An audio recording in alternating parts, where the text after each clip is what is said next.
Hello there, everyone. Welcome back to the class, both to new and long-time students and lovers of history. This is History with Sire here today to discuss with you more about the Western Front and particularly from the British perspective. As said in my previous video in this series, we are of course going to look in this video more about the life in the trenches and provide an overview of fighting on the Western Front. This video will look in particular about what it was like for the British in the trenches and what their experiences were for. As always, it is important to stress this is a lesson catered towards students. This content will provide you with key knowledge and of course video dedicated to exploring this with use of historical skills at the same time. And so with that in mind, due to that, I understand it's an introductory part of the series, and that is indeed what this will be intended for. So, of course, we'll carry on. Is assume you have, of course, been in the class previously, and you have taken on board the knowledge from the previous lesson, building into here, into the point of the war after the stalemate was reached at the end of 1914, and the war of movement actually turned into one that's going to be a lot longer and began to transform into a more attritional style of war.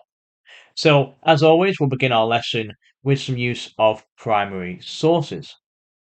Now, our first source here we're going to look at is the one regarding the trench systems actual. And as said in my previous videos, it's important we use these sources because they give us some insight into what the trenches were like and what the state of the war was like for the British going into, of course, 1915, 16, 17, and 18.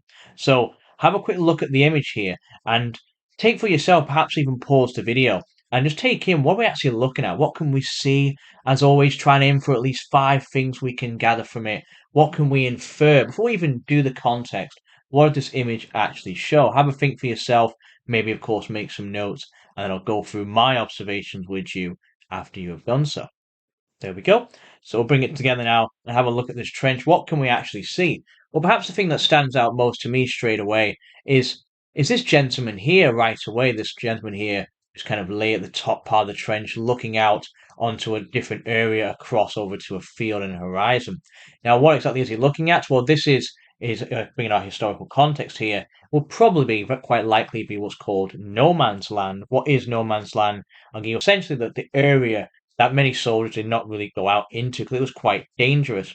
As we said in my previous video, as they were going into this stalemate, as the war was underway, lots of attack was becoming on, and it was quite dangerous for the soldiers. They were being shot at, they were very exposed on the open fields throughout France and Belgium, and the solution was to dig deeper, to dig down into the ground.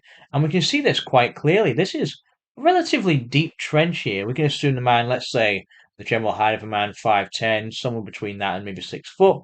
And this is probably around two of him. If he was to step on the lower part here, where some of his compatriots are, appear to be sleeping on the part here, and of course on the ground level. So this is, of course, providing cover for him and protecting him from the enemy. But likewise, he's able to look out and see the enemy as well, look out into the distant horizon where the enemy are in their own trenches, look out for advancements. Are the enemy approaching? Is an attack underway? Are snipers there posing and so forth? Are there recon? It allows them to basically see and take in the surroundings. That's one thing we can see. As I mentioned, let's look at actually the conditions of what the soldiers are living in. As you see, they appear to be sleeping or at the very least resting his three compatriots here on the lower levels. But it's hardly comfortable. I mean, there's no real shelter. You imagine if it was raining, if there was a storm, there's no real protection in this part. They are really, truly exposed to the elements. And it's hardly safe, hardly an ideal place for them to be. It's also worth noting what they're covering themselves in, these shawls, perhaps raincoats and so forth, steel helmets on to protect them from debris, from shell fire. But of course, although they're in these trenches, it's quite a hazardous area. If you're getting bombed and so forth, as you're being, of course, attacked here, it's hardly a safe terrain to find yourself in. We can also see evidence of course, the tools and so forth scattered around at various points, where evidence of maybe where they've been digging, and of course allowing them to get deeper and go into the trenches and so forth. We also, as I say, see actually maybe there's some canisters. Is there water in these for hydration? Could it be fuel? Are there any sort of equipment in the area that's being supplied? These are things to consider. But one thing that may of course stand out to you is the narrowness of this. It's hardly a wide corridor, a wide hallway for them to walk and potentially run down when combat's underway. They're quite cramped. It's quite a small space. And so It's probably better in mind. It's not luxury conditions where we are in this trench system. It's quite bleak. I mean, just look at generally, we've got what appears to be barbed wire here at the top. We have clear, obvious mud and brittle ground. It's a grim place to be. That's the truth about it. How it's also worth noting as well, there is this kind of overground here, caterpillar tracks. Was used with tanks, not necessarily in the early stages of the war before tanks were around, but maybe it's later on when tanks were used, and these caterpillar tracks could indeed be allowing the tanks to cross over this part of the trench so they don't fall down, and therefore enable them to reach the no man's land and go on and attack the German trenches. So, all in all, perhaps we can summarize the general feeling around this image as quite grim, quite bleak. Hard, this was not the adventure for the boys that they were dared to be promised, and maybe indeed it was a bit of a deceptive lie. So that's a general look into the trenches, but let's go into some bit more detail. Let's try and understand what these trenches actually are and what parts are actually contained within them. Okay, so we're going to the deeper trench systems as a whole. What's actually contained within them? So, first off, we have to consider that, as said, the trenches were here to stay. The movement war very rapidly ended, a lot sooner than everyone anticipated, and for the wrong reasons. These trenches were the replacement for movement, and the attritional style of war was set into place. Of course, the troops were manning these, but they couldn't stay at the front line all the time. So men were, on the British side, put into a rotation. Typically 1 to 2 weeks they would spend at the front line, and then of course they would go back to their billets. This were typically in local French villages, so basically nice and far away from the front where they could be kept safe. And that's one feature from the trenches we should point out straight away are these various lines that are of course contained within them. We have the front line trench, which of course is what we saw in the last image where the soldiers are looking out into no man's land, either preparing for an attack or potentially about to receive an attack from the enemy. But they have these communication trenches, think of it as like corridors going down and out and zigzagging through, of course, the terrain, and it allows them to access other trenches for our support trench. And as said, this part here at the back, it was the second line of defense for the troops. The troops were stationed here, and in effect, if there was an attack where the first wave was vulnerable in the front line trench, these ones in the support trench could come up and, of course, take their place or provide vital assistance. Or in offensive actions, get ready to be the second wave to be brought up and, of course, charge into no man's land to take on the enemy. There's also a reserve trench. We can't fully see, but another communication trench would take him to that, take him out into the reserve trench area. And this was a more well defended, more of a fallback point for the British troops to retreat to. And it was a gathering point for potentially launch a counterattack. So you imagine if the German advance was successful, it took the front line trench, broke through the communications, took the support trench, those in the reserve trench further back, also closer to artillery support, and then use it to launch themselves a counterattack. Another part to really notice here is we actually have a frontline listening post or a SAP. So Sapper is a very long-standing thing in warfare. The Duke of Wellington famously used them in the Peninsular War way back in the 17 and early 1800s.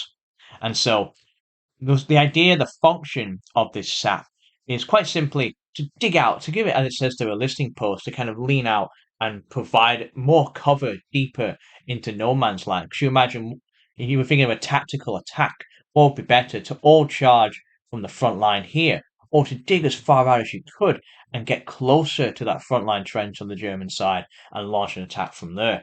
Many trench raids would typically use these to allow a small section of soldiers, about a squad or maybe a platoon or so, to charge out and conduct their raids that way, as they were especially useful at night to go in and get on no man's land under the cover of darkness, but also to go out during the daytime and use them, particularly from 1916 onwards.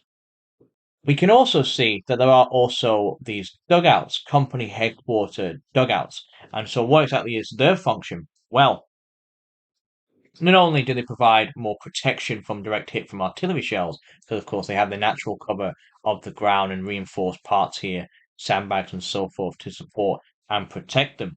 But these became quite useful because they were dug deeper underground, particularly a deeper version of a dugout could be around 15 meters below ground rather than the average 5 to 10 that some trenches at the front line possessed. And these were well constructed to sustain shell fire. And so the real vital point for this was, of course, easy protection, but also, as it says, company headquarters. This is typically where the officers in a regiment or company would stay, and they would man their post here. They would actually, you can't fully see it, but they were, of course, destined, of course, to take their notes, holding the post, collect orders, also potentially to even eat in as well, and have their own chefs and cooks and so forth. Soldiers at the front, the non-officers, or of course the NCOs, the non-commissioned officers, would not have this luxury. Hence why we saw in the previous image that actually those soldiers were more exposed to the elements and did not have this protection. That's our general overview here. There are some other notable features as well. Particularly, we can't see them in this image, but there were, of course, mining units who, of course, their whole role, the engineers, was to actually not only just dig these listening posts, these saps or sappers as they were, but actually to dig underground and try and find a way to the enemy trench. The dream plan of these was to get underground and blow up the trenches from underneath and blow up the German and enemy positions. The Germans likewise did this too.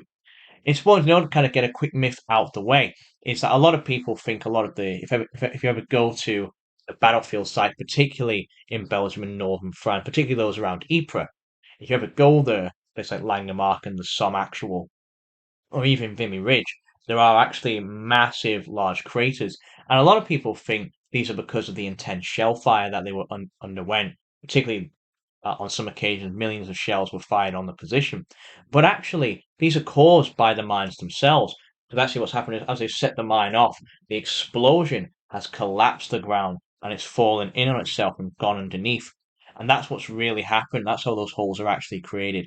So a bit of a myth buster there for you all to consider, particularly as we go into our future lessons and see battles where mines were, of course, quite vital and put to use. As touched upon, because of those fire bays, we also have snipers as well. We can't see them in this image, but there were pillboxes, essentially concrete bunkers where people could have machine gun nests in and snipers could fire from. These were reinforced and, of course, very resemblant of the blockhouses that were used during the Second Boer War 15 years earlier. And so it's important to remember that actually there was reinforced areas for people to fire from and have protection. Also not in this image are aeroplanes. So we get later into the wars, reconnaissance becomes a big part. We see the Royal Flying Corps, the RFC, what would eventually become the Royal Air Force, the RAF. And the last one are rats and lice. Quite gruesome things I can't show you here on the PowerPoint, but essentially you can imagine for yourself, these were, as we saw in the image, unsanitized areas. They were quite terrible place to be, particularly you imagine if it rained and it would get quite wet, quite soggy, especially in those later months when these trenches were first made in November, December into the winters of January and February in 1915. So they were quite boggy, and so lice and rats would fester, and they would actually would live in the trenches with soldiers. There are cases where soldiers would wake up and they'd find the rats living within them. There'd be lice in their boots or the lice on their clothing. And it was quite a dire thing. Again, just really painting this idea of a trench being a dangerous and unsafe place to be and unpleasant that you would not want to find yourself trapped within. That's our overview of the trench systems there, what we can indeed find within them. But as always, it's all good knowing what's in the trench. What was the experience of soldiers? What was it like for them? So very good. Say takeaway for yourself. What's the thing you took away most from this video? As always, and do remember this detail if we go into our following one in regarding what the experience was like for the British, and particularly the experience of fighting in these trenches and the war as a whole. This has been History with Sire. Thank you once again for watching and taking part in my class today. I hope you found it insightful. Do check out the next part in the series to learn more as we expand further on the experience of the trenches in World War One. I look forward to seeing you there. Thank you for listening.